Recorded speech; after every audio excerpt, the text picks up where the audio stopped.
Latest report from the Lebanese government has said that during the past 4 hours, Israeli strikes on several provinces in Lebanon, whether that is in Beirut, in southern provinces as well, that the total number of casualties have been 22 deaths and 80 injuries from Israeli airstrikes all across the country. And it comes as intensified fightings between Israel and Hezbollah take place as Israel tries to gain ground and infiltrate the border with boots on the ground, and Hezbollah keeps its enforcement and trying to push Israeli troops off, while at the same time try to prove that it can still launch some strikes. Now, one of these areas that the fighting has been focusing on during the past few days is the southwest region of Al-Naqoura, through which the Israeli ground incursion appears to be focused and planned to be widespread in this part.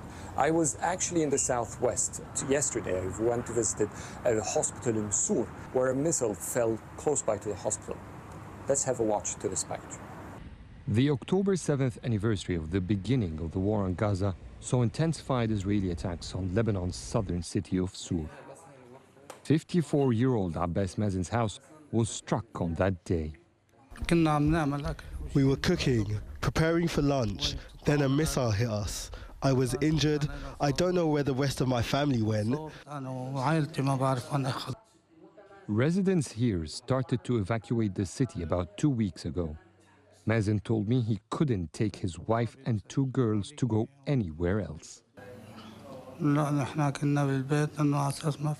We stayed because we didn't think there was anything that could cause trouble in our house. We would carefully move around if we had to. I couldn't leave. I have no place else to go. I'm an employee, but I also have some olive trees and goats. My work has shut down, so I'm relying on what I can produce, like milk and cheese. I also bake my own bread. As one of only 4 operating hospitals in the city, this is not as crowded as one would expect it to be. Hassan Isa is tending to Mazen's care. He told me he hasn't left this hospital for 3 months. Despite the bombing around us, we kept working. Recently, the workload has not been as intense because most of the people have left the city. The population is no longer as dense. At the beginning, the air raids would destroy buildings. Entire families would come to us in pieces. I've never seen something this harsh in my career. It's a crime against our people. Hezbollah members escorted us to this hospital and urged us to be quick. Any location in this city is a target. It could be hit without prior warning, and they were right. We had to leave the hospital very quickly because a strike happened right across the street. The target is not yet clear, and a state of panic just happened. You see, cables have fallen on the gate, and we cannot exit. These are all just consequences of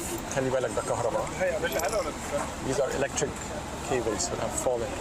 We tried to film the aftermath of the attack. Local residents yelled at us to stop filming. They flashed a gun and fired a warning shot towards us. The south of Lebanon is on edge. Israel's war here is tearing the city apart, as well as people's trust in one another.